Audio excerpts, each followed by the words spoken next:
همه از آقای پلیتبورو ای طرف ایستادگی، همه نماینده های سیوز ایستادگی، نای ریسپوبلیکا رفتگی. این قدر آدمی که اگه گفتن میشود پاد زمینده نیست، همه قداد و فریاد و گریه و همه ماتم که همه کجا پریاده میو، همه تجقیدن میکنن که باور کنی نگرد، همه ما نمیدور ما که خیل زنده موندیم، همجا برآمدیم، همیش با یک عمر دیگه بود.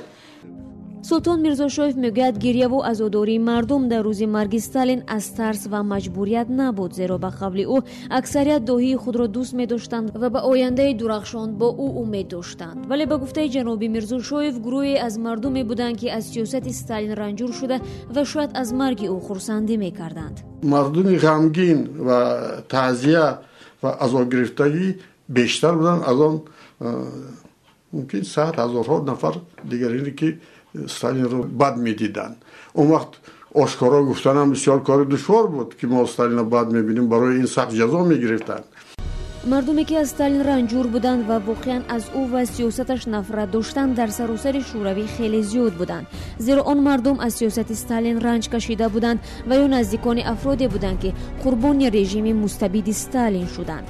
در آن زمان رهبری استالین هزارها تن دانشمندان و دینداران، روشنفکران و دیگر اندیشان و سرمایه‌داران و افرادی که سیاست حکومت شوروی را قبول نداشتند یا به درغه و یا دست جمعانه قتل شدند. با این همه مورخان تاجیک شخصیت سیاسی استالین را نمایان‌ترین چهره سیاسی جهان در 100 ساله اخیر بهاگذاری می‌کنند.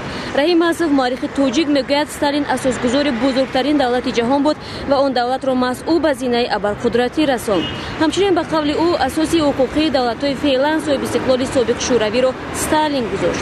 به قول جناب مسعود پیوند دادن اسم استالین به رپرسیون آن زمان اشتباه است، زیرا آن اقدام به خاطر حفظ دولت جوان شوروی از دشمنان خارجی بود و اصلا دستاندرکاران رپرسیون سالهای 30 اطرافیان استالین بودند.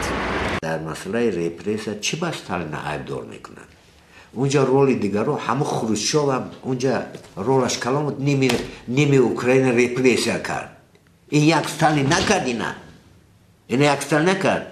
این از خود لنین هم سر شد. چی با استالین نمیگویند؟ دوره که تروتسکیزم ای باین بودن، تروتسکی را دولت خارجی رفت، امریکا رفت، ای باید اونجا تشکیل کردن، کشتن و شما ناز میدونید. همین تروتسکی یک جریان تروتسکیزم بود. همین تروتسکیچیان در اسرائیل بسیار بودن و علاقه داشت این آخدی، یعنی مکتوب ها می نوشت. همه این مکتوب ها را ارگانا میگرفتن. بعد میدونستن که اون آدم ها قطعی رپرسیون میکردن، یعنی طرفدار تروتسکی. به قول محققان و دانشمندان تاجیک رپرسیون استالینی در تاجیکستان از 3 دور عبارت است. شدیدترین آن رپرسیون سالهای 34 تا 38 و زمان بعد جنگ تا سال 1949 بوده است.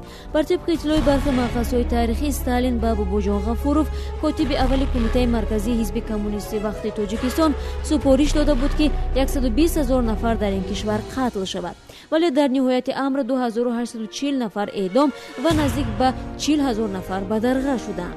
مورخان تاجیک میگویند فعلا بایگانی و موادی که مربوط به رپرسیون زمانی حکومت استالین است هنوز هم در تاجیکستان آشکار نشده است و درباره شماره عمومی افراد رپرسیون شده رقم دقیقی را گفتن غیر ممکن است. هرچند یوسف استالین هیچگاه وارد تاجیکستان نشده بود، اما اسم پایتخت تاجیکستان سال 1929 به استالیناباد تبدیل یافت.